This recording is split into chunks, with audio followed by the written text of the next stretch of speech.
Paciente recién nacido a término de 38 semanas, con peso de nacimiento de 3.900 gramos,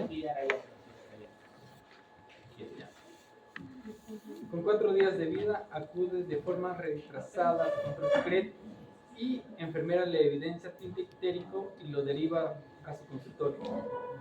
Usted aprecia ictericia hasta tórax, abdomen, tumoración palpable en la región parietal derecha, además luce activo, reactivo y reflejos de succión y devolución adecuados. Heces de consistencia y color preservados. Peso actual al momento 3.800 gramos. Mencionen los diagnósticos probables. Bueno, nuestro grupo ha planteado los diagnósticos de ictericia neonatal, cefalohematoma, descarte de hiperbilirrubinemia y también descarte de ictericia por leche materna. A los exámenes auxiliares a solicitar, pues nosotros bilirrubina total, fraccionada, albúmina, hemograma, grupo y factor y test de transluminiscencia. Y nuestro plan es observación de signos de alarma y evaluación de la tabla de fototerapia sin factor de riesgo. Ok, ¿por qué han pedido cada...? A ver, luego te hago las preguntas. A ver, el otro. En nuestro grupo, los diagnósticos probables fueron recién nacido a término, ictericia neonatal tardía, trauma obstétrico, cefalohematoma, descartar hiperbilirrubinemia. Exámenes auxiliares, hemograma, grupo y factor, bilirrubina total y fraccionada y ADA. Y lo que es nuestro plan de trabajo, continuar con leche materna, vigilancia en domicilio de signos de alarma y reevaluación a la semana. Ok, entonces chicos, la idea es de que ustedes cada diagnóstico planteado me digan por qué, ¿no? Más o menos sepan por qué están planteando un diagnóstico. Un diagnóstico siempre obedece a una anamnesis, a un conjunto de signos y signos y síntomas clínicos. ¿Está bien? Entonces, si tenemos un casito como este, nosotros podemos inferir varias cosas desde el inicio. Primero es un recién nacido a término, ¿no es cierto? Sí. Luego tenemos también que tiene un adecuado peso para la edad gestacional. También son esos diagnósticos si desean plantear. ¿Qué más? Tenemos un recién nacido que tiene 4 días de vida, ¿no es cierto? Y que acude a su control de forma retrasada y la enfermera le evidencia tinte ictérico. Hasta ahí tenemos el diagnóstico de ictericia neonatal, porque la ictericia es un diagnóstico clínico, ¿no es cierto? Que debemos corroborar si es real o no a través de un examen de laboratorio para saber si es hiperbilirrubinemia o no. ¿Estamos claros hasta ahí? Sí, está claro. Perfecto. Usted aprecia, entonces llega porque usted es el paciente y ustedes le aprecian que tiene ictericia de tórax y abdomen y además en el examen físico una tumoración palpable a nivel parietal. Entonces ahí tienen un diagnóstico más. ¿Cuál sería? Ya, pero el cefalohematoma es causado por trauma obstétrico. Entonces probablemente tenga también un diagnóstico de trauma obstétrico y cefalohematoma. Acá tendrían que siempre, si que están ante un paciente real, discriminar si es un caput o es un cefalohematoma. Nunca se olviden de eso, chicos, ¿sí? A veces es más probable tener un caput que el cefalohematoma. Bueno, pero ahí tienen un cefalohematoma aparente. Luego tenemos que el niño luce activo, luce reactivo, con reflejos de succión y devolución adecuados. Todo eso es un examen neurológico, ¿no es cierto? Nos indica que el niño está con el sensorio dentro de parámetros normales, ¿no es cierto? ¿Qué más? Tenemos que las heces, la consistencia y el color son preservados. Entonces yo les pregunto a los dos grupos, ese dato, ¿por qué es importante? La consistencia y el color de las heces. Para valorar si está diciendo. Valora la bilirrubina, o sea, por la hacia la embolia, por ejemplo, también el color, Sospecharíamos una bilirrubina directa. El color es importante, por ejemplo, chicos. Sí. Súper importante, ¿no es cierto? O sea, si a los 4 días, imagínense que todavía continúa de color meconial, no, eso no está normal, ¿no es cierto? Entonces, ¿qué es importante? Por eso es que le remarcan en el caso que el color y la consistencia es está adecuada. Tiene un peso actual de 3.800, su delta, ¿cuánto sería? 2.6 negativo. 2.5 más o menos, ¿no? Por ciento. Entonces, que está dentro de los parámetros esperados, ¿no es cierto? Hasta ahí. Entonces, has planteado una inteligencia. Tienes tus valores pides, mira, acá me han indicado los dos grupos que piden bilirrubinas totales y fraccionadas. ¿Qué más le piden? Hemograma. ¿Por qué hemograma?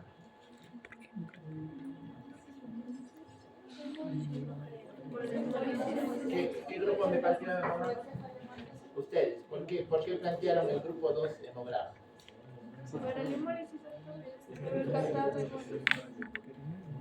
No hay factores de riesgo para hemólisis, no tiene 4 días. 4 días. Ya, te la doy esa. Si tú quieres pensar en una anemia, podrías eventualmente pedirle un hemograma, chicos.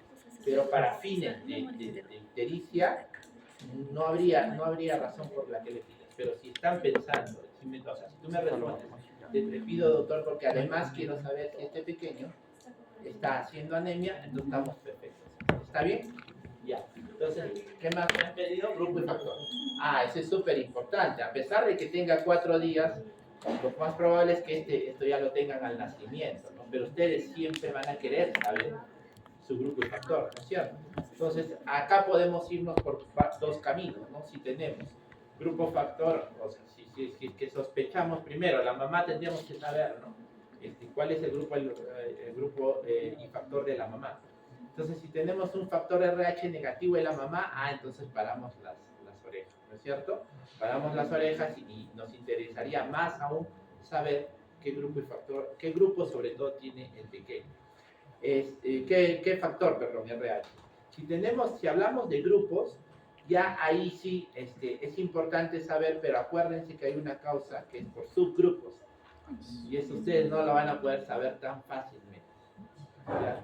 Entonces, dentro de las causas de hiperbilirrubinemia, ahorita no tenemos el valor, pero si yo les digo, sí, está elevada, digamos, está en 7, perdón, en 10, se me ocurre, 4 días, ya, 10, ya, está elevada. Entonces, dentro de las causas, ¿cuál es su primer causa de hiperbilirrubinemia de todo este casito? No sería mi primer caso, el cefalematoma sería mi primera opción, ¿no es cierto? A los 4 días, ¿podría ser por leche materna? Sí, ya a partir de más de 3 días podrías pensar, pero este niño justo coincide porque lacta adecuadamente, pero no es tu primera opción, ¿no es cierto? Tu primera opción sería pensar de que este niño se está poniendo ictérico por el cefalematoma, esa sería tu primera opción. ¿Ya? Ya. Entonces, ¿tu primera opción podría ser hemólisis? No, pero un niño de 4 días, ¿podría tener hemólisis ictericia? Sí, pero probablemente podría venir peor, ¿no? O sea, con un nivel de ictericia más marcado, puede pasar, o sea, puede llegar un niño a los 4 días a tu centro de salud con ictérico hasta los pies, ¿no? Y que no ha sido tratado los primeros días por hemólisis. Sí, puede pasar, ¿está bien? Pero en este caso, básicamente, nuestros diagnósticos probables, a la cabeza estaría como causa de la ictericia, ¿no es cierto? ¿Qué más? La albúmina, chicos. Entonces, como ustedes han podido leer, ya todos están manejando la guía de la Academia Americana de Pediatría, que es del 2022, un dato bien importante siempre que debemos de conocer, de repente no al 4.º día, asumimos de que en el primer día ya se sabía el valor de albúmina, ¿no es cierto? Es algo que es importante conocer. Y si te pregunto al grupo 2, ¿por qué albúmina? ¿Por qué le pides albúmina? ¿Seguro? ¿Tú qué dices? ¿Por qué le pides albúmina?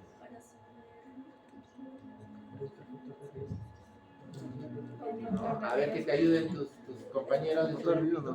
A ver, el grupo 1, ¿quién le quiere ayudar a su compañero? En el caso de la albúmina, doctor, nos mencionaron que para usar las tablas considerábamos una albúmina menos de 3 como factor de riesgo. Y pero ¿por qué factor de riesgo? Por su unión a la bilirrubina indirecta.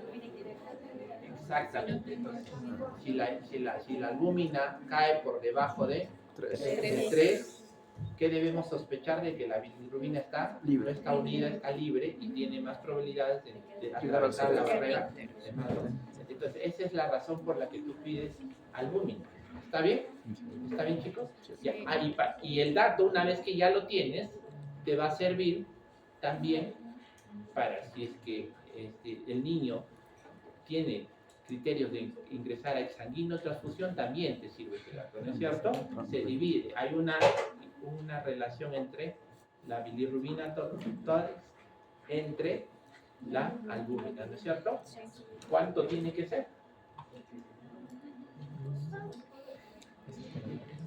Depende de la semana. 8.2 es un grupo, el otro grupo es 7.1 y el último 6.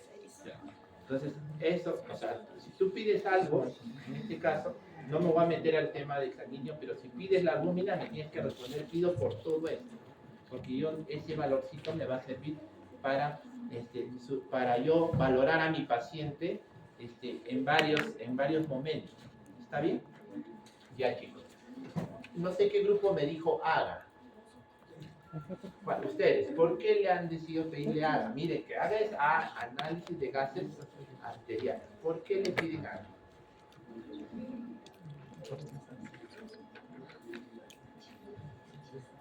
Ahí vamos, no la dejen sola a su compañera, ella no ha hecho sola el caso. A ver, sustente todos.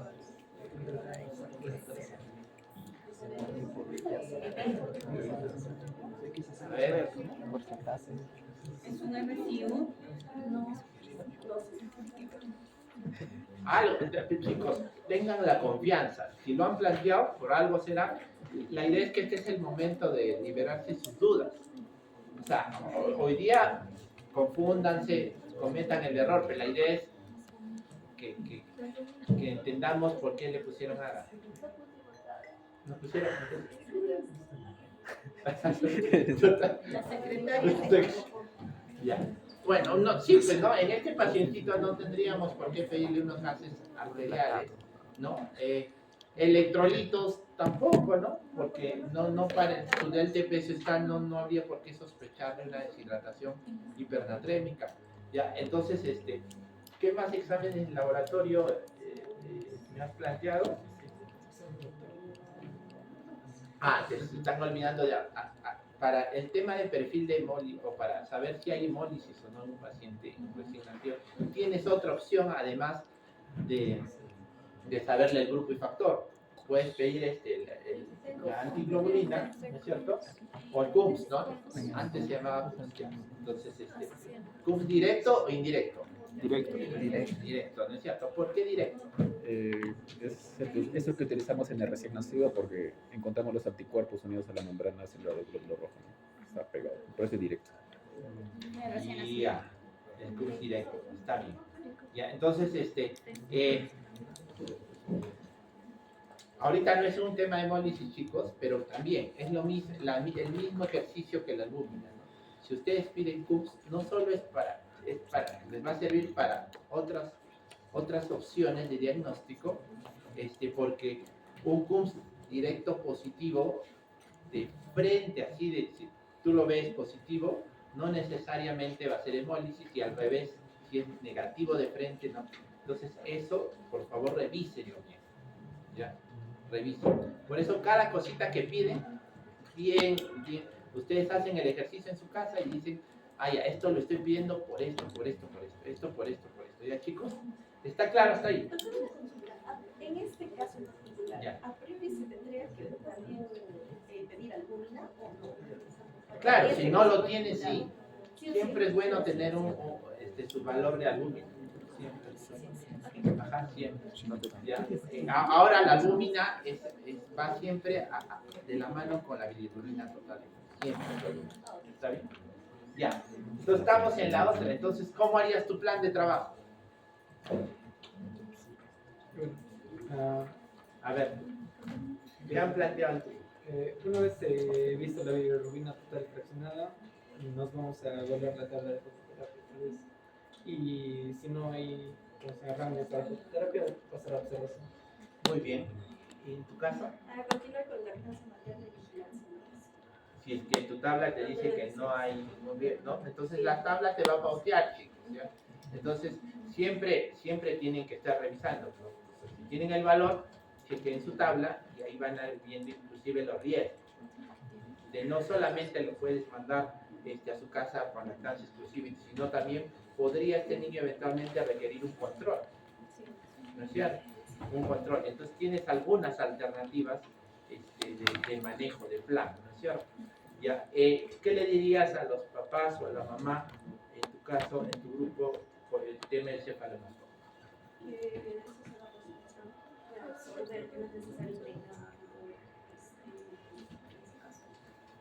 Ya, en tu caso. Ya. Que probablemente, como estos son 4 días, probablemente esté tranquila. Puede haber 2 factores por los cuales se ha generado ese tiempo ictérico, que es su cefalomatoma, y el otro que puede ser por su lactancia materna, que es adecuada, que es nada normal. Y vamos a pasar la observación para que se lleve. La mamá te va a preguntar, ¿y hasta cuándo va a estar ese puntito que tiene en la cabeza? 3 meses. ¿Cuánto? Hasta 3 meses. Alrededor hasta 3 meses. Entonces, pero se necesita un control de eso. ¿Seguro? Si es grande, sí, si es pequeño. Sí, sí, tienen que medir y luego esos controles ver bien qué pasa si está bien, puede durar 2 meses, pero sí, qué pasa si va aumentando, ¿no? Pues está bien, ¿no? Se puede Más bien calcificar. tendría que ir disminuyendo conforme pasa el tiempo. ¿Está bien? Entonces, acuérdense de eso.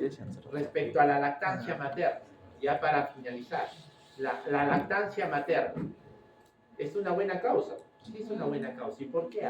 ¿Por qué da ictericia la lactancia materna?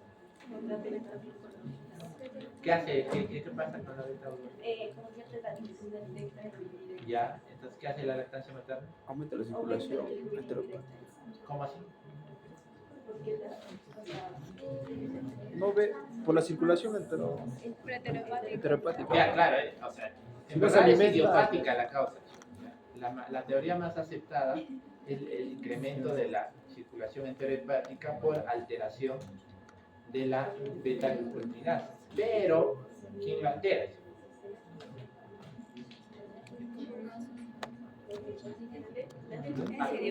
Algunos componentes proteicos de la leche materna que hasta ahorita no se saben cuáles son. Pero está bien. Es por eso que hay algunos estudios que dicen que por fórmula estos componentes no están y los niños alimentados por fórmula, que no es motivo que ustedes tengan fórmula para nada, tienen menos probabilidad de hacer ictericia por leche materna, o por leche en general, ¿no? En este caso estamos hablando. Bueno, preguntas relacionadas a este casito, que está bien cortito, es el más sencillo, es el más fácil. Chicos, no vale la pena que ustedes se vayan con dudas de este caso, porque es un caso de los más comunes que van a ver, inclusive en su serum, ¿no? Como médicos generales, entonces no se pueden ir con dudas. ¿Está claro? Sí. ¿Sí? Entonces pasamos al segundo casito, chicos. Vamos al grupo 3 y 4. Grupo 3, 4.8 semanas, peso 3.200 gramos, referido de periferia con 10 horas de nacido, de parto domiciliario, ventila espontáneamente, El 2. neonato de 6 días de vida, nació en el hospital por parto vaginal con edad posicional de 38 semanas. Peso al nacer de 3.725 gramos, Apgar 7-9, madre de 33 años, con periodo intergenésico de 11 años. Grupo sanguíneo A positivo. A los 2 días de vida sale de alta conjunta con peso de 3.550 gramos. Grupo sanguíneo A positivo, construcción adecuada. A los 6 días de vida, puede emergencia por ictericia hasta los pies, irritabilidad, infertilidad, lactancia disminuida desde hace 2 días y un peso actual de 3.310 gramos. Al hemoglucotés tiene un valor de 75 miligramos por decilitro. ¿Cuál sería su sospecha de esto? ¿Cuál es tu sospecha? Para empezar, sí, por lo que tiene el paciente, su pico, y todo eso, estaríamos teniendo interés en los padres. ¿Qué más? Posterior a ello, junto a esto, podemos hacer como descarte y prevenimiento, como diagnóstico.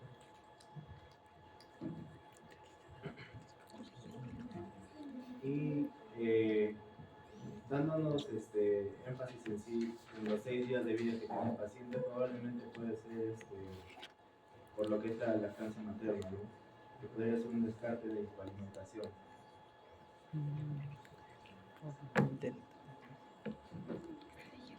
¿Algo más?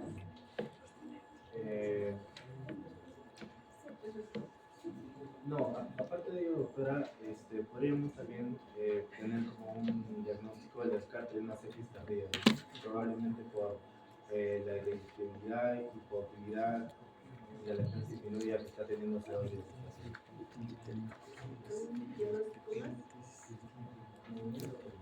¿Cuáles son tus diagnósticos?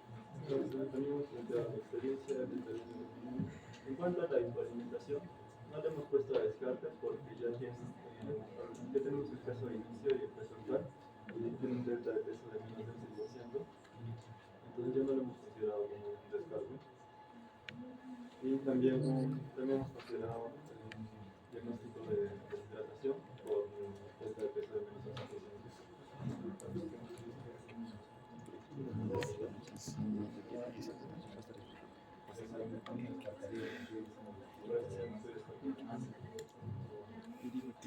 ¿Algún diagnóstico? ¿Ustedes sugieren algún diagnóstico más? ¿Les faltó algo? Experiencia por la cáncer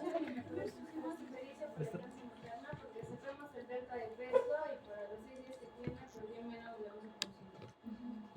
Pero no consideran que hay hipoalimentación. Por lactancia materna. Es lo mismo. Es lo mismo. Es lo mismo. Consideran por lactancia. Claro, está hipoalimentado. Pero por si acaso no. Entonces, si yo le pongo uno, ¿cierto?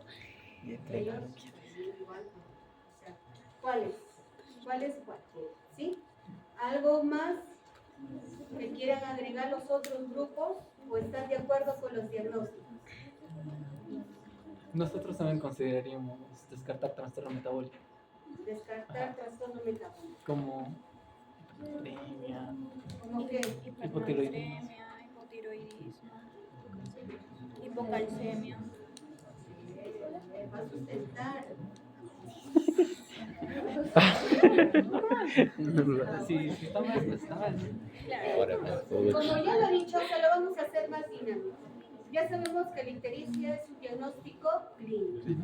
A la vez, si se han acordado, es un signo diagnóstico. Entonces, yo tengo que valorar en qué momento me está presentando la ictericia para yo poner la posible causa de la que esté y qué exámenes voy a pedir frente a eso. Los diagnósticos. Definitivamente ictericia, yo necesito el valor con el que hago. Ya. Hipoalimentación, ¿qué significa? ¿Qué es? ¿Falta de qué? De leche, falta de aporte. Ahora, dice ictericia por lactancia materna. ¿Es por lactancia materna? ¿Por qué No, es por leche. Por leche materna. ¿Sí? Cuando yo hablo de hipoalimentación, tiene que quedar claro que es por leche materna. Por lactancia es cuando él lacta muy bien y no me ha perdido peso y está ictérico. Al revés, doctor. Claro, En cambio, el otro es por hipoalimentación leche. es mala técnica de lactancia, la mamá que no tenga, no solamente mala técnica, sino que no tiene secreción láctea y yo sigo intentando, o le doy muy poco frecuente, o le doy solamente 3 veces al día. ¿Sí? Según brilla. ¿Ya? Por Según lactancia materna es cuando él lacta y lo hace de forma adecuada y se pone ictérico. No. El doctor Torres explicó que leche materna era por la leche, porque tenía sus compuestos que podía dar O estamos al hiperbilirubinemia. revés, pero según la guía que yo tengo, la falta de alimentación es por leche materna. No. No, es hipoalimentación. Les voy a enviar la guía a qué delegado de A los la dos. maternidad de Lima que dice por leche materna. ¿Ya? Y entrará discusión, pero para mí es por leche materna. ¿Qué opina usted? Ahí están los doctores. Tenemos ictericia. Disculpe. Permíteme aclarar un poco. Obviamente la terminología de repente no se tiene tiempo. El hecho de un paciente hipoalimentación, ¿qué significa? Que el paciente o el lactante no ha lactado, ya sea por ambas partes, porque hay pobres de resucción, por parte del bebé no hay buen agarre, hay razones por parte materna que el pezón es umbilicado, ¿no? Diferentes cosas que no ha lactado bien, y ha habido un déficit de aporte cada día, ¿no? No ha ingerido el volumen que requiere, ¿no? Estamos hasta ahí. Sí. Lo que decía justo el doctor antes, ¿no? Leche materna, lo que estaba hablando, hay una deficiencia, ¿no? O hay, en la leche materna hay un componente, ¿no? Una enzima llamada beta-glucuronidasa, que hace que cuando lacta el bebé, lógicamente, ese componente cuando llega a nivel de la segunda porción del duodeno y se mezcla con lo que es con la bilirrubina oculada directa, ¿qué va a suceder? Va a desdoblar en mayor cantidad, ¿no? A la bilirrubina directa e indirecta ya se mejora por circulación hepática que está implementada sobre todo los prematuros, puede ser directa a nivel del hígado producir mayor cantidad de ictericia. Y eso lo llamamos comúnmente ictericia por leche materna, ¿no? ¿Por qué? Porque el componente de la leche materna hay esa sustancia, ¿no? Entonces, un poco depende. O sea, dependiendo por el término, ¿no? Por ejemplo, por el término. O sea, si yo quiero realmente saber la causa, es por déficit de aporte. El otro es bastante aporte y la causa estaría en la leche. Si lo vemos por ese lado, entonces hay que definir bien los términos, ¿sí? ¿Ok? O nos quedamos en el primer caso por hipoalimentación, Sí. ¿ya? Y no sería en todo caso por leche materna, ¿cierto? Si no podríamos llamarlo, perdón, no me disculpe, la ictericia por alimentación o por déficit de lactancia. Claro. Por eso, pero no podría ser Mejor, ¿no? por... Sí, eso sí. ¿Ok? Sí, sí, sí. Delegada, pienso pedir la guía. Pedir la guía. A ver, seguimos. Entonces, ¿está claro? Nos quedamos ya con el término que ustedes manejen. Entonces, si en la clase les han dicho que los primeros días la falta de aporte de leche sea la causa por leche materna, pero para nosotros hipoalimentación, que sería mucho más directa, ¿cierto? ¿Ok? Lo otro, ¿por qué sepsis neonatal? Bueno, la clínica de sepsis es bastante específica, sin embargo, por la irritabilidad, la efectividad que tiene nuestro paciente, siempre sería bueno realizar el descarte. ¿Ya?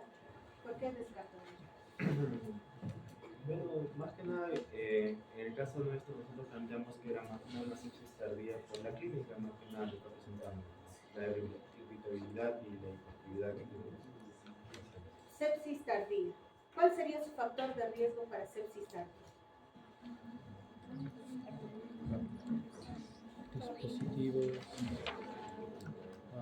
Dispositivos intravasculares o durante la El caso hospitalización. tiene un dispositivo intravascular, tiene procedimientos invasivos, Más que una sutil. ¿sí? O sea, de que sí pensemos la clínica en sepsis es inespecífica, pero generalmente la sepsis tardía está relacionado que es un paciente que está hospitalizado a dispositivos, salvo que también puede haber agente comunitario, pero su presentación podría ser tan temprana como esto que es a los 6 días. Yo pensaría todavía en este caso que no es una sepsis tardía, ¿no? Habría que valorarlo eso. Si bien es cierto, ustedes tienen el corte 72 horas, pero no tienen los riesgos para una sepsis tardía. ¿Sí? ¿Está claro? Sí. Ok. Deshidratación. Tú encontré. Podría ser también, o sea, claro que tenemos que saber porque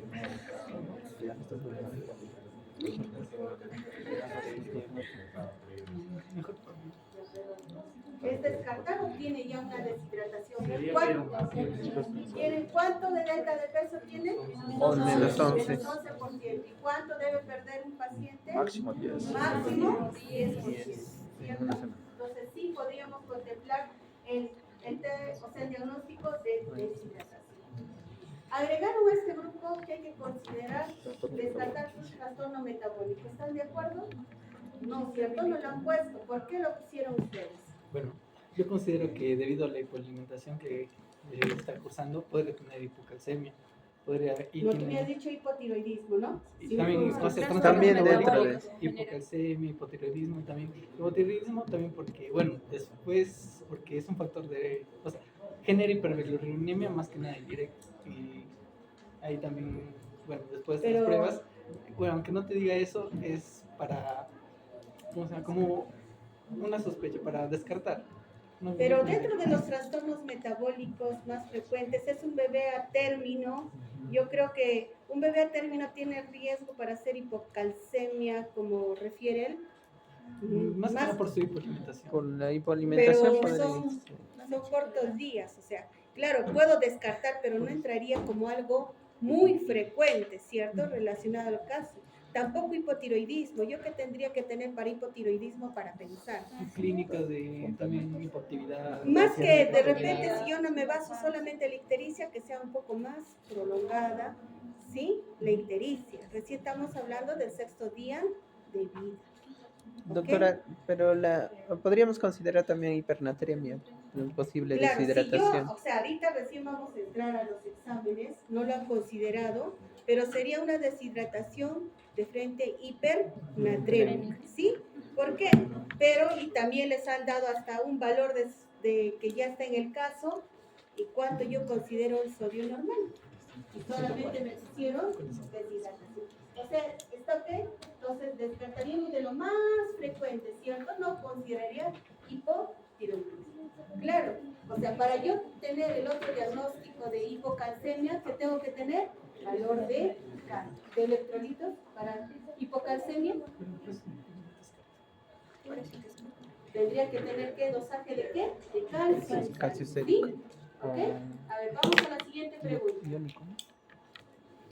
¿Qué exámenes o evaluaciones debe realizar para confirmar sus requerimientos? En este caso, pediríamos lo que Perdón, disculpe, un poquito más fuerte para que puedan escuchar también. Más fuerte. En este caso pediríamos lo que son las bilirrubinas totales, al igual que las fraccionadas, esto acompañado del albúmino, ¿no? Posterior a ello también nosotros pensamos y solicitamos lo que es el AGA, por el momento ello respecto a los diagnósticos que estamos teniendo. ¿Qué más pedirías? Bueno, los exámenes a solicitar nosotros también consideramos bilirrubina total fraccionada, albúmina, AGA y electrolitos. ¿Qué más? También hemograma y hemocultivo por la sospecha de sepsis.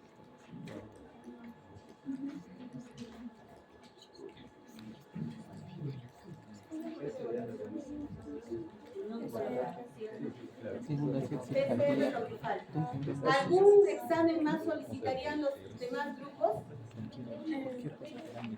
Proteínas totales. Tienes una sospecha Sodio, los electrolitos. ¿Algo más? Entonces, chicos, una clave, ya les dijo el doctor, vamos a ir de forma directa. Si yo pienso en un diagnóstico, mi plan de trabajo, mis exámenes que voy a solicitar va a ser para yo aclarar. ¿Sí?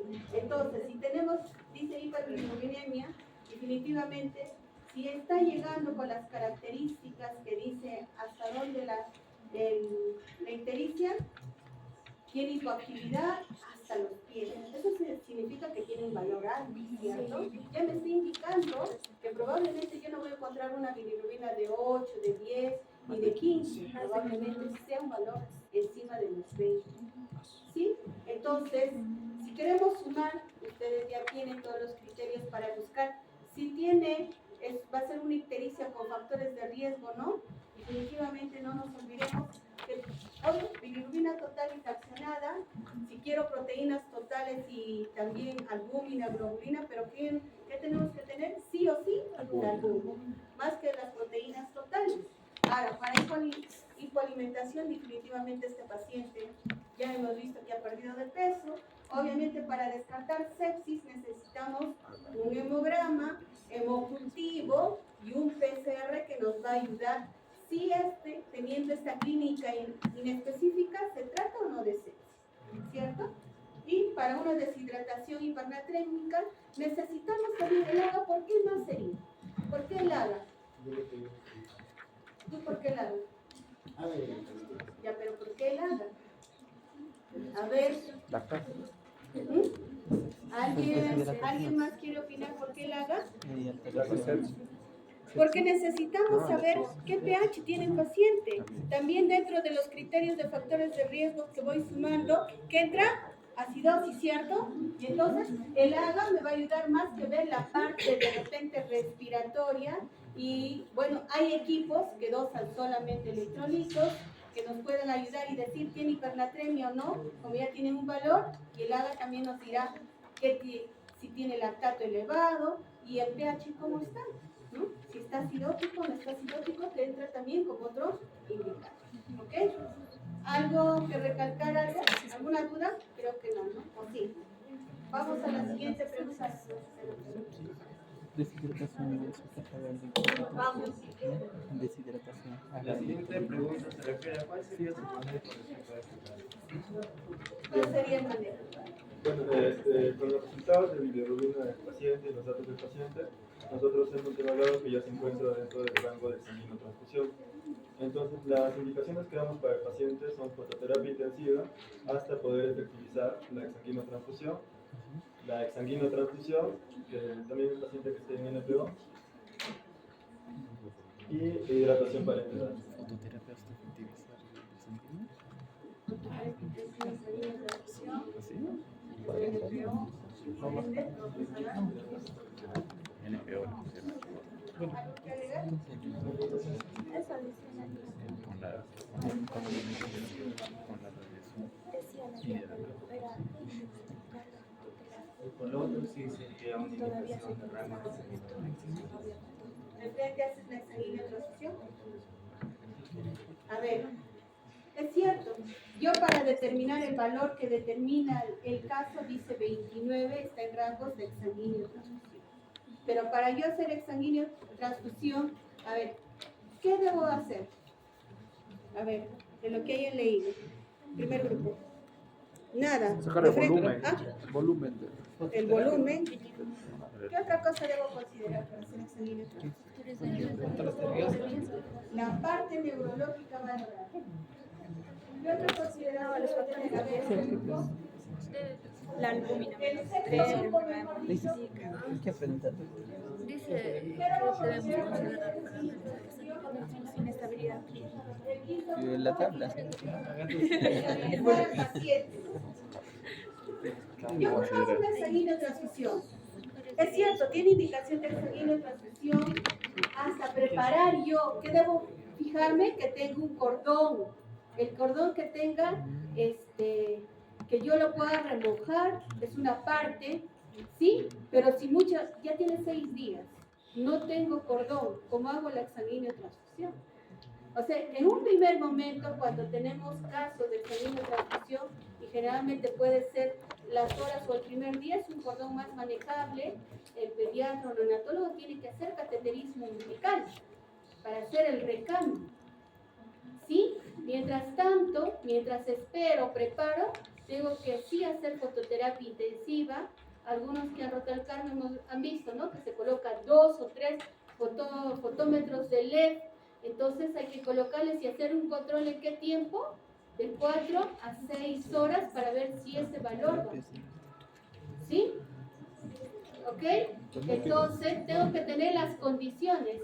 Si en cambio no tuviéramos ese cordón y aún así, por más tener fototerapia intensiva, tiene que entrar ya el cirujano pediátrico a intentar hacer cateterismo ya con otra. Es cierto, hay que dejarle en NPO porque le quiero dar fototerapia intensiva, manejar un volumen adecuado, tiene 6 días de vida. ¿Cuánto manejaré? Lo mínimo 160, 170, dependiendo, ha perdido 11%. Ahora, con esa hidratación, yo acá nos refieren que hay que restringir solo. 6 horas. o darle el valor, o sea, ese valor tan alto requiere restringir el sodio, de repente yo hidratándole va a mejorar y amerita también, ¿no? Porque esa delta de peso es individual el valorar eso. Yo diría que dependiendo, lo hidrato una de las primeras horas, no voy a tener tiempo porque necesito por tener la fototerapia intensiva, mando. Lo que me preocuparía sí es, si este paciente, lo que no han considerado dentro de los exámenes, es pedir una ureacreatinina o ver que ha hecho diuresis. Ahí sí, si es que me dice la mamá que ya no orina o no micciona, yo sí no puedo colocar cloruro de potasio en la infusión. ¿Sí? Eso hay que tener y valorarlo. Por eso está paciente único, obviamente el manejo ya es de especialidad, no es, pero ustedes, si tuvieran un paciente que llega al centro de salud, mínimo van a mandar con dextrosa, ¿cierto? Y con un volumen adecuado, con un VIG adecuado que ya saben sacar. ¿Ok? ¿Cierto? Ya hemos pasado. ¿Qué más? ¿Qué medidas preventivas serían? ¿Qué medidas preventivas se deben indicar la madre? Que se debe indicar a la madre. Nosotros hemos considerado vigilar signos de alarma, se mantenga irritado, luego deportivo. En este caso, nosotros planteamos la evaluación de la técnica de lactancia, vigilar si es que la madre está dando de buena forma lo que es la leche, ¿no? Y por otro lado, observación de necesidades en el recién nacido. Ya, o sea, es el previo que yo hubiera hecho cuando doy el momento de la. Cuando ustedes sean internos y van a rotar por aloja, espero que no se olviden, porque a veces se olvidan, es explicar a la mamá los signos de alarma.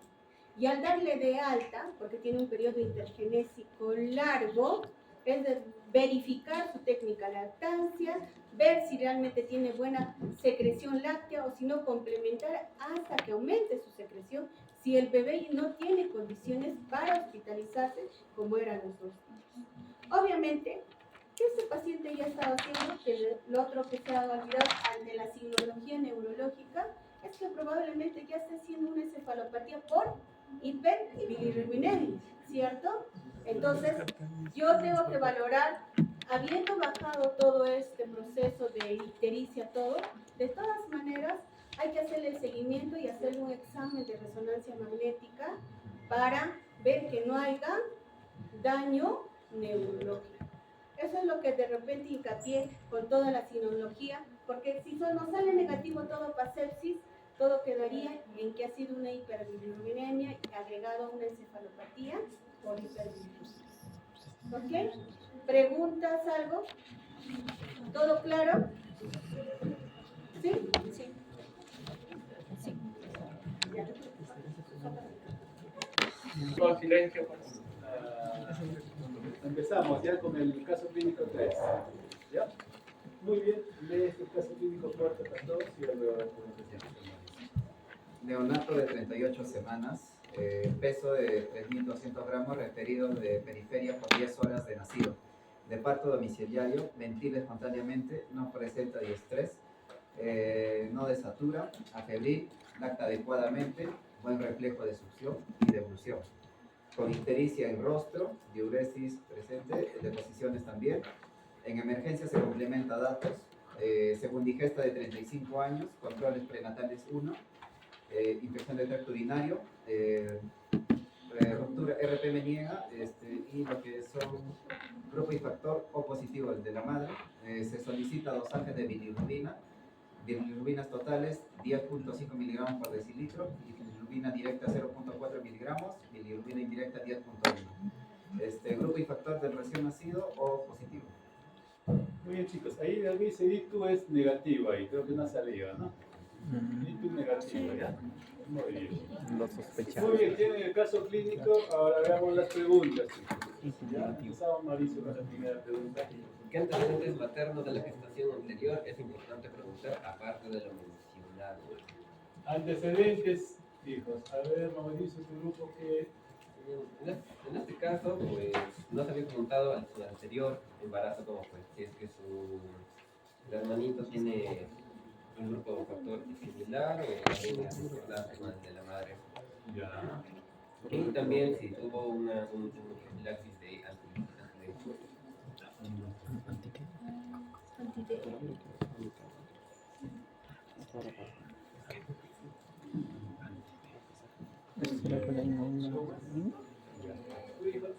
Similar, doctor, en su anterior gestación básicamente consultarle en compatibilidad del grupo factor, ver si el papá o el hermano requieren quimioterapia y antecedentes tal vez de diabetes de la mano. O bueno, si tiene diabetes.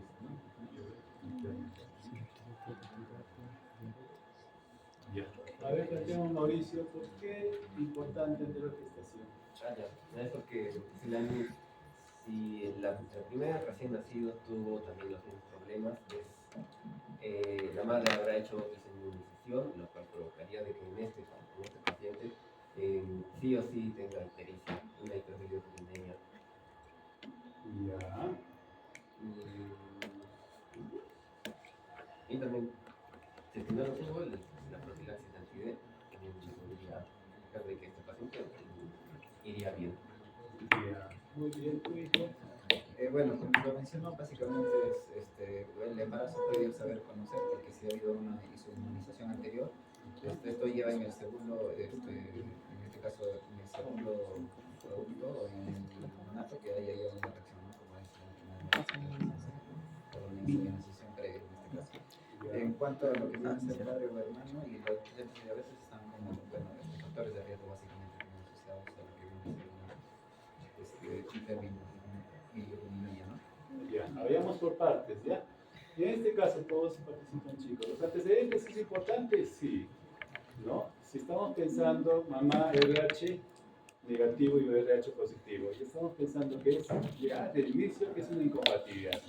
Primeramente, es una puerpera que viene con 10 horas de haber dado a luz, ¿no? Entonces, es por eso que justamente llega en emergencia, es un parto domiciliario, no tenemos mayores antecedentes. Tiene un control prenatal, más antecedentes no tenemos. Aparentemente, según lo poco que se recaba, dice que el grupo sanguíneo que ya referimos no tuvo ictus, no tuvo RPM, ¿no? Que es segunda gestación. Entonces, desde ya, si en un primer momento vemos si es una incompatibilidad de factor, probablemente por los datos que refiere, veamos primero los antecedentes. ¿La gestación anterior es importante? Sí, ¿no? Justamente como decían sus colegas. Es importante, ¿por qué? Para poder ver cómo fue la anterior gestación. Si es que ya la mamá, el grupo de la mamá probablemente ya lo tiene desde los primeros controles prenatales de la primera gestación. Y probablemente le hayan hecho estudios a la mamá, ¿no? Asumimos eso, ¿no? Como bien decía Mauricio, hay que preguntar si es que la mamá durante la primera gestación, ¿cómo fue? Si es que le han hecho estudios de test de Coulson indirecto, entre otros estudios, para poder descartar, ¿no? Si es que todavía hay anticuerpos o no, está inmunizada o no la mamá. De acuerdo a eso, preguntar también si es que ha recibido la inmunoglobulina anti-D. Porque en toda gestante se administra con incompatibilidad factor, se administra inmunoglobulina anti-D, o en quiénes nada más. Solamente los pacientes que no hayan hecho inmunización. Solamente las gestantes que hayan hecho inmunización, ahí podemos administrar. Porque si no, no hay resultados. No se administra la inmunoglobulina anti-D en otros tipos de gestantes que ya han hecho su inmunización, como bien dicen sus colegas. ¿A las cuántas semanas más o menos administramos las inmunoglobulinas?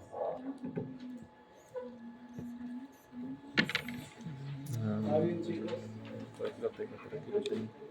Muy bien, entre las 28 a 30 semanas en promedio, y pueden darles una segunda dosis a nivel médica, como parte teórica, administra más o menos 1.500 unidades internacionales, ¿no? Y entre las 28 a 30 semanas, y posteriormente alguna biografía refiere 72 horas antes del parto, como una segunda dosis, ¿no?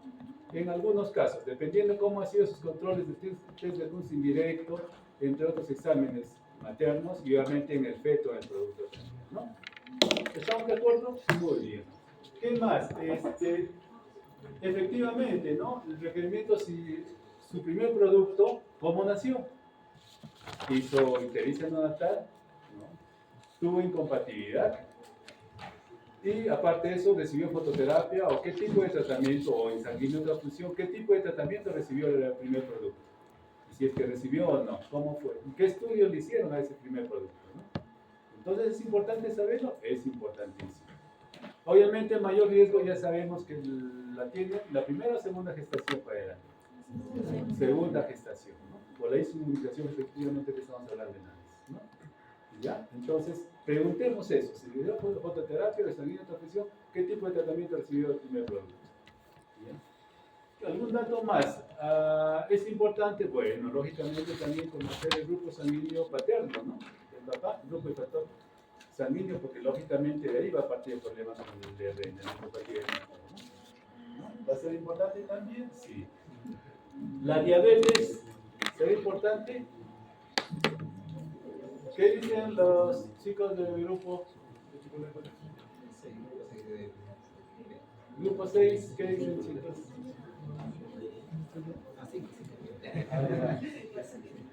Grupo 5, grupo 5. El grupo 5, a ver qué dicen, chicos. ¿Diabetes será importante en este caso, incompatibilidad? ¿Ayudará en algo? Ya sea para el diagnóstico, plan, manejo o algo. No ayuda mucho, ¿no? En este caso, ¿no? ¿No? Porque obviamente diabetes, ¿con qué está relacionado más en un producto? Macroscopía, hipoglicemias, ¿no? Trastornos metabólicos, ¿no? Pero en este caso no sería relevante, ¿no? Poder pedir ese o solicitar ese antecedente materno. ¿Estamos de acuerdo? ¿Ya? Muy bien. La segunda pregunta. Leti.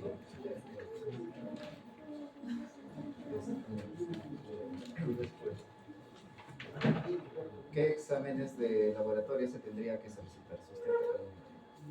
Exámenes laboratorio. ¿Exámenes o es diagnóstico? Esa es la pregunta. Exámenes de laboratorio. ¿Qué tendría que solicitar? Antes de repente de exámenes, claro, está bien, porque eso es justamente, supuestamente, como es primera, no tenemos mayores antecedentes, está muy bien.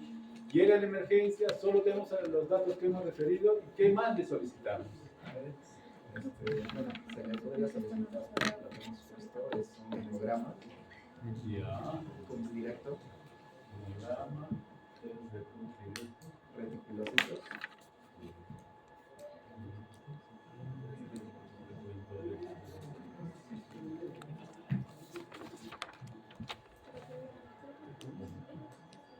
Muy bien. ¿Qué saben ustedes? ¿Sí, Mauricio? Indirecto a la madre. Indirecto.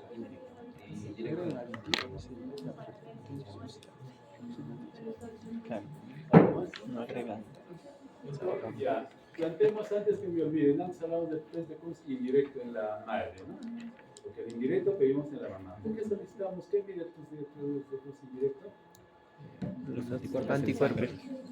Los Libres. anticuerpos en sangre. ¿Cuál? Los anticuerpos libres en sangre. Muy bien, los anticuerpos, ¿no?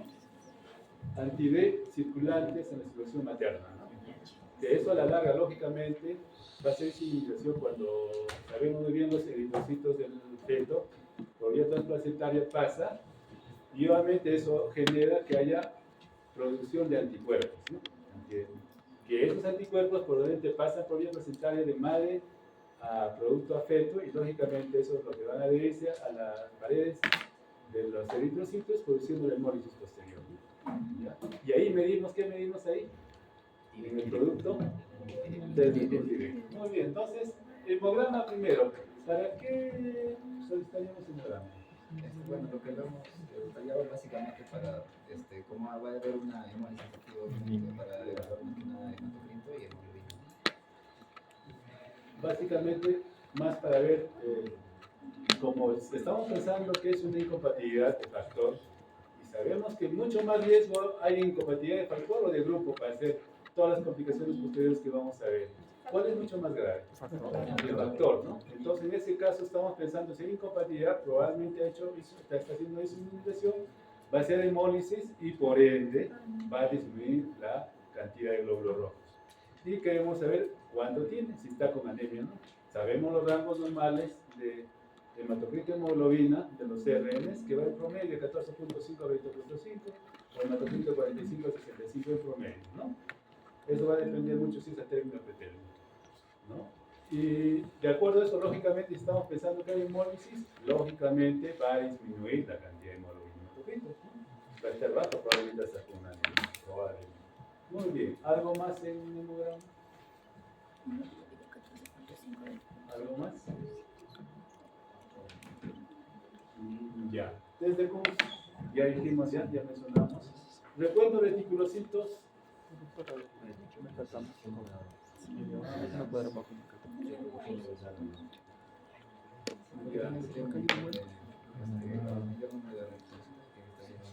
Para todos, sí que sí me van a escuchar. Bueno, los reticulocitos también lo hemos solicitado porque también sería un indicador de que hay hemólisis activa, ¿no? Por el aumento de reticulocitos. Bueno, sí hay mayor producción de reticulocitos. Muy bien, ¿qué sucede en una incompatibilidad? Porque hay incompatibilidad, dijimos en antes, ¿no? ¿Qué sucedería? Decimos los glóbulos rojos del feto, intraútero todavía, ingresa a través de la placenta a la circulación materna. Eso genera formación de anticuerpos, ¿no? Antimaternos. Estos anticuerpos pasan por vía transplacentaria hacia el productor, ¿no? Y empiezan a pegarse a las paredes, por eso le dimos el test de CUS directo ahí, el indirecto a la materna decíamos, y empieza a producir hemólisis, destrucción. Como producto de esa destrucción, ¿qué sucede? Realmente esa destrucción, ¿en dónde se va? Médula ósea, hígado, vaso. Dice más en el vaso. Muy bien, en el vaso, ¿no? ¿Ya? Entonces, ¿y qué sucede con el hígado? ¿Qué sucederá ahí? ¿Crees? Hepatomegalia.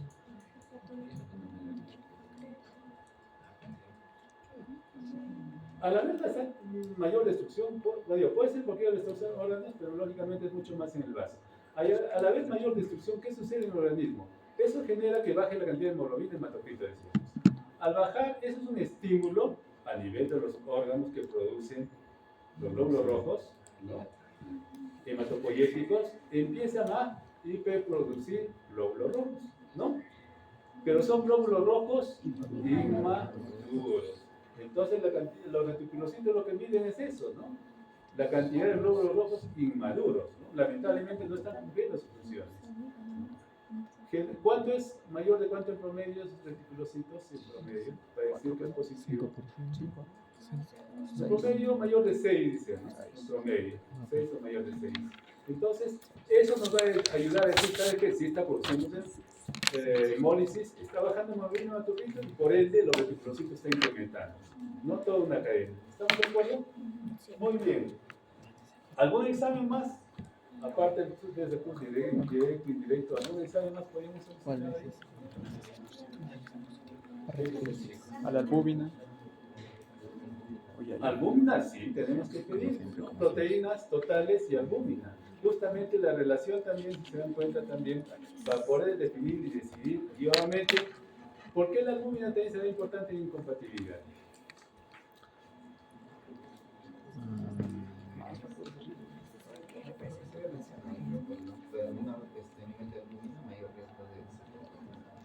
Claro, justamente antes decíamos, como produce hemólisis, ¿quién está produciendo hemólisis? Los 3 órganos. Mayor porcentaje el vaso, pero también el hígado, ¿no? Y el hígado, obviamente, tiene mucha recarga, ¿no? Está metabolizando las bilirrubinas, hay hemólisis, encima la albúmina, y por ende hay deficiencia de la producción de albúmina. Y por ende, lógicamente, no va a haber quien traslade una vez que se ha formado la bilirrubina indirecta o no conjugada, tiene que ser trasladado hacia el hepatocito, ¿no? Por medio de la albúmina que tiene sus 2 puntos de unión. Y si hay poca cantidad o mínima cantidad de albúmina, no hay buena producción, ¿qué sucede? La bilirrubina indirecta va a quedar circulando. Por ende, obviamente, llegará por vía circulatoria y durante los 7 primeros meses sabemos que hay mayor riesgo que pase la vía hematoencefálica, ¿no? Entonces tenemos ese mayor riesgo. Ya, entonces la albúmina es importante, ¿poder saberla? Sí, lógicamente. ¿Por qué aparte de la albúmina? Porque esta deficiencia de albúmina también, ¿qué va a producir una incompatibilidad?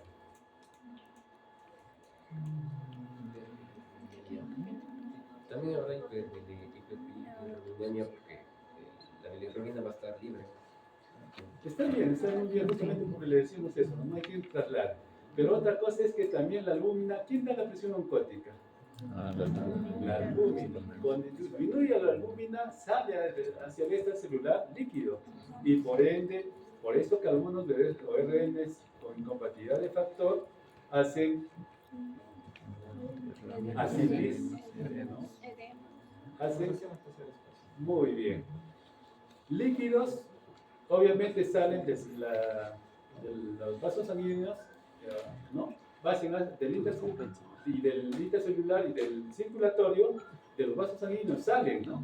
Y obviamente produciendo acumulación de líquido, que puede llegar hasta nasarca en esos productos. ¿Cómo se llama cuando llega a una nasarca a un recién nacido? Hidro. O hidropesía, decimos. Justamente se da por eso, por la extravasación de líquidos hacia el extracelular, ¿no? Hacia el intersticial y hacia las cavidades, ¿no? Entonces se acumula la cavidad pleural, lo mismo, se llena de líquido, la cavidad pericárdica, ¿no? Y lógicamente todas esas complicaciones. ¿Estamos de acuerdo? Entonces, la albúmina y las proteínas es importante, sí. Y también nos sirve para decidir si va a entrar a foto el sanguíneo de transfusión, que va de la mano, justo manifestaban los colegas, los doctores al inicio, que bilirrubina con albúmina va de la mano. ¿Estamos de acuerdo? Muy bien. ¿Algún examen más? Hay otros exámenes más, Sofía. Ya, algunas veces para descartar otros posibles casos de hemólisis podemos solicitar lámina periférica, ¿no? Para ver cómo está la forma, esferocitosis, todo, ¿no? Se puede usar otras posibles causas. Pero acá ya desde ya tenemos los grupos sanguíneos materno y de ARN que creo que nos va a enfocar mucho mejor, nos va a dirigir mejor el diagnóstico. Y hay otros exámenes también que miden el CO2, ¿no? La carboximoglobina.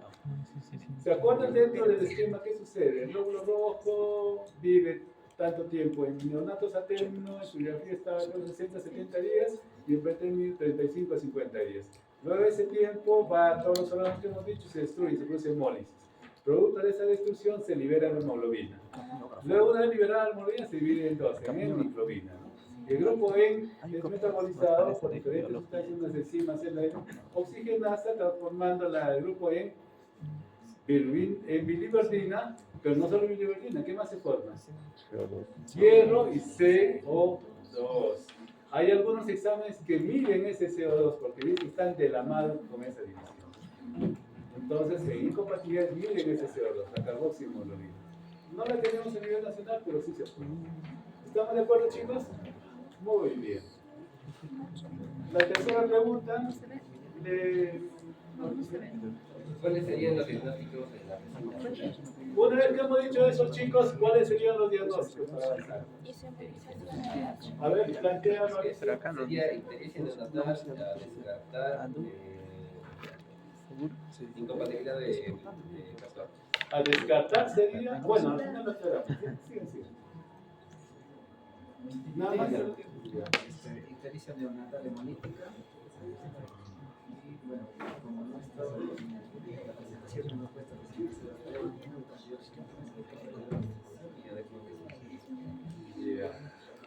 Diagnósticos, chicos. Uno, dentro de los patólogos, ictericia neonatal, uno, ¿no? Porque el diagnóstico es clínico de ictericia. Luego, hiperurinemia. Ya no a descartar hiperurinemia, porque ya tenemos un dato ya. ¿Estamos de acuerdo? Hiperurinemia neonatal, ¿no? ¿Algún diagnóstico más? Porque ha hecho paso domiciliar. Claro, bueno, por antecedente de parto por sí solo, pero no tiene ninguna clínica, ¿no? No hay ninguna clínica. Claro que otro considera a esa a menos de 4 controles o partos domiciliares, hay que descartarlo. Pero bueno, eso habría que evaluarlo bien, o hacer el seguimiento continuo de ese paciente, probablemente se va a quedar hospitalizado, ¿no? Porque no tiene nada de clínica para sepsis, ¿no? No tiene ningún tipo de clínica para sepsis. ¿Estamos de acuerdo? ¿Ya? Entonces, ictericia neonatal, incompatibilidad de factor RH. ¿Ya? Muy bien. Siguiente pregunta. ¿Cuál sería el manejo adecuado de la recién nacida? Muy bien. Mauricio, ¿qué han puesto ustedes? Tenemos lactancia materna y observación. Control de bilirrubinas totales y persinables. A ver, chicos, ¿cuál sería el manejo, no? En este caso, Ver las tomas. es un bebé que está lactando bien, Muy bueno. activo, reactivo, no tiene ningún signo de alarma, tiene recién 10 horas, no dice otra cosa más, aparte de algún problema materno, lo que pueda tener, que impide que pueda lactar. Entonces sería violar lactancia materna, lógicamente. Ahora, busquen de acuerdo a sus datos, tienen un dosaje de bilirrubina, ¿no? Ahí. Y en los cuadros, hay unos cuadros que han hecho ustedes en sus clases de neurotoxicidad, ¿no? Dice, ¿cuáles son los factores de neurotoxicidad? Y en función de los factores, hay curvas de 35, 36, 37, 38 semanas, ¿no? Para saber si requiere o no examina perfusión. Y pueden usar las otras gráficas también para ver si requiere fototerapia, porque esos cuadros solamente es para ver si requiere examinio o no, ¿no? Entonces, según sus gráficas, ¿cómo sale después el resultado? Fototerapia. Entonces, ¿podemos hacer fototerapia? Sí, podemos iniciar fototerapia y violar, ¿no? Y luego le hacemos un control continuo. Como bien decían los doctores, ¿no? Entre 4 o 6 horas hay que hacer controles. Dice que los resultados para fototerapia en promedio pueden ver a partir de las 6 horas, ¿no? En promedio. Entonces, por eso que hace un punto de corte 6 horas de control, ¿no? Entonces, el volumen adecuado a lo que requiere el paciente, es un bebé a término. ¿Con cuánto iniciaríamos? 300. Volumen kilo. ¿Por qué? Porque tiene este bebé, va a entrar a fototerapia. Siempre aumentamos de 10 a 20, 60 kilos más, ¿no? En promedio. En este caso, Mengo lleva mucho más. ¿Ya? Entonces, fototerapia intensiva y su o fototerapia y su bioral, ¿no? Infusión enteral. ¿Estamos de acuerdo? Y hacemos un control a las 6 horas. A las 6 horas hace un control y dice la siguiente pregunta. A las 18 horas de vida se solicita dosaje 8 horas después en promedio. Más o menos. Se solicita dosaje de bilirrubina de control, bilirrubina total es 18.7, bilirrubina directa 0.6 y bilirrubina indirecta 18.1. ¿Cuál sería el manejo de la recién nacida de acuerdo a los resultados?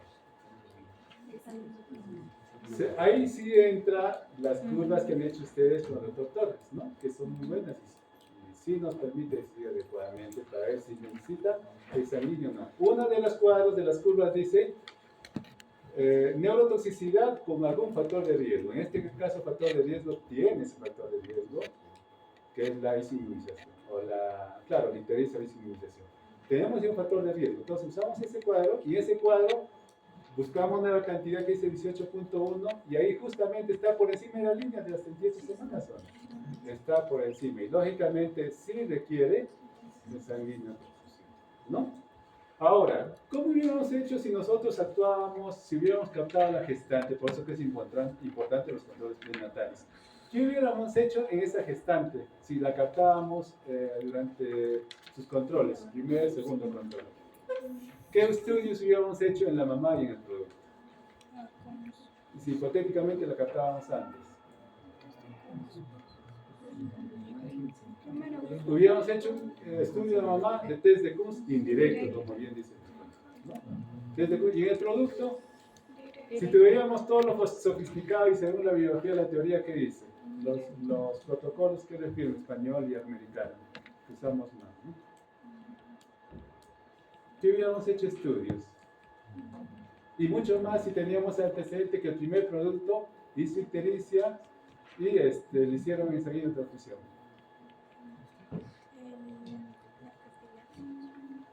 Y estamos pensando que el segundo producto también de repente igual está haciendo. Ojo, la isoinmunización, la hemólisis no solamente es una vez que nazca el bebé, puede ser intraútero y hacen anemia fetal intraútero por incompatibilidad del factor. Así es. Entonces, para poder saber yo, imaginemos que tenemos todo lo sofisticado, ¿qué exámenes habíamos hecho en el producto? ¿Qué exámenes se puede hacer? Para ver, por ejemplo, para ver si uno, si tiene, si está, la mamá sale positivo, test de Kunz indirecto. ¿Tenemos que hacer estudio en el producto? Sí, ¿no? Sí. ¿Qué estudios hacemos? Uno, podemos hacer el estudio de medir. ¿Qué medimos? El volumen o la velocidad sistólica de qué arteria. Si tuviéramos sofisticado, estamos diciendo que en nuestro medio no la tenemos, ¿no? Para ver anemia, dicen, hacen otros estudios en España, en América, medir el volumen o la velocidad sistólica de la arteria cerebral media. Cuando está incrementada en 1.5, o sea, más, eso es un indicativo de que tu paciente está haciendo hemólisis, está haciendo anemia, básicamente. Claro, dice, la más exacta es la funiculocentesis. ¿Qué significa eso? Ingresar a nivel de la vena umbilical. Intraútero estamos hablando, con guía ecográfica, ¿no? Ingresan a nivel de la vena umbilical, y la vena umbilical, cuando llega a la placenta, de esa unión, de ahí toman una muestra. Y ven si es que el producto tiene anemia, ¿no? Que es interesante, pero es bastante agresivo, ¿no? Obviamente mucho riesgo, ¿ya? Se puede hacer esos estudios, en otros casos se hace. Y lógicamente, inclusive dosan otras sustancias, y hasta intraútero van descartando si tiene hidros fetales, que decíamos antes, la hidroxia, que algunos nacen con eso. Entonces podemos hacer ese estudio también. Es más sofisticado, lógicamente, en nuestro medio no lo contamos, pero sí hacen en otros lugares. Pero de por sí, ya desde ya, si ya tenemos en la primera gestación nada más, o una gestante que tenemos que tuvo incompatibilidad en consumir el producto, esa gestante tiene que estar en seguimiento. En su segunda gestación, sí o sí tiene que ser captada, ¿no? Cuanto antes para hacer todos los estudios respectivos. Un seguimiento adecuado. ¿Ya, chicos? Muy bien. La última. ¿Qué complicaciones podría presentar el neonato de no recibir tratamiento? ¿Qué complicaciones presentaría este paciente? Se eleva no está con hiperurinemia, está elevándose mucho más, probablemente se va a ir incrementando, va a ser mucho más hemólisis. ¿Cuáles serían? Anemia, hepatomegalia, esplenomegalia, bueno, decimos la toxicidad de la piel. A corto y largo plazo, no solamente a corto plazo inmediato. Con bilirrubina elevada, pues tendría que verte 2 semanas al día. Ya. Luego, en mediano plazo, comenzaría a ser hepatomegalia, esplenomegalia, y a largo plazo ya podría ser hipoxias. Hipoxia, no tanto de repente hipoxia, ¿no?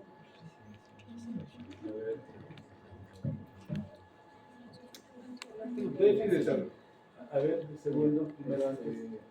Las complicaciones que también se han colocado es igual, bueno, las que se pueden generar por una hiperbilirubinemia excesiva, es la icterus, encefalopatía, también se puede generar lo que es anemia, y tardíos y hacen deficiencia de neurodesarrollo.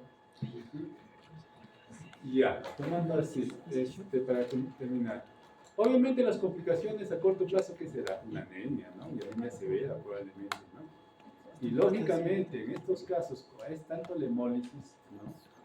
Se incrementa tanto la bilirrubina indirecta, atraviesa la barrera hematoencefálica, y lógicamente, ¿qué va a producir? Una encefalopatía hiperbilirubinémica, ¿no? Estamos, lógicamente va a haber acumulación a nivel cerebral, ¿no? De esta bilirrubina indirecta, y lógicamente, lo primero clínicamente, una encefalopatía hiperbilirubinémica.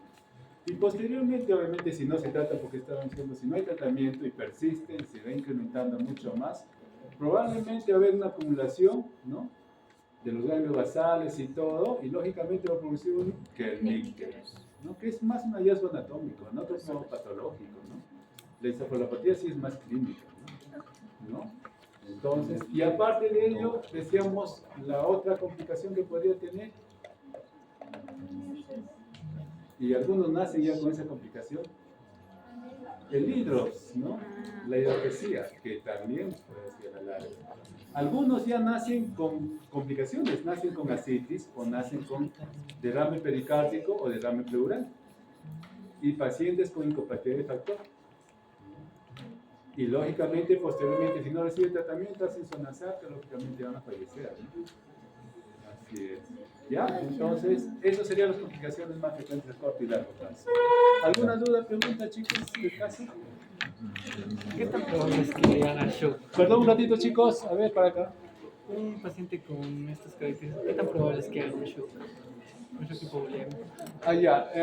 Su colega pregunta, ¿este paciente tendría algún factor de riesgo, algún riesgo para hacer shock hipovolémico? ¿Qué dicen ustedes? Le quita... No había un factor para shock hipovolémico, ¿qué pensaríamos? De repente que ha perdido la ganancia de peso, está deshidratado, una deshidratación severa, dehydratación hipernatremia que a la larga, si no se trata, puede ser un shock hipovolémico. O hay sangrado ambulante, porque en este caso no es pérdida de volumen, es hemólisis, destrucción de los glóbulos rojos, que es totalmente distinto, ¿no? Entonces, una cosa es pérdida de volumen, otra cosa es destrucción de tus células. Porque el volumen va a ser similar, ¿no? No va a cambiar el volumen. En la tabla de factores de riesgo para encefalopatía, ahí dice inestabilidad clínica. Un ratito, chicos, un ratito, un minuto. A ver, chicos, les vamos a enviar entonces, lo realizan. Exactamente, porque ¿Cuál? ¿Qué dice? En la tabla, ¿qué dice? ¿De neurotoxicidad? No, de neurotoxicidad, no de de factores de riesgo. Y Ya. la última A ver, dice revísenlo, por inestabilidad favor, clínica entonces, sí. Ya. antes de las 24 horas. ¿A qué se refiere exactamente? No. Porque no.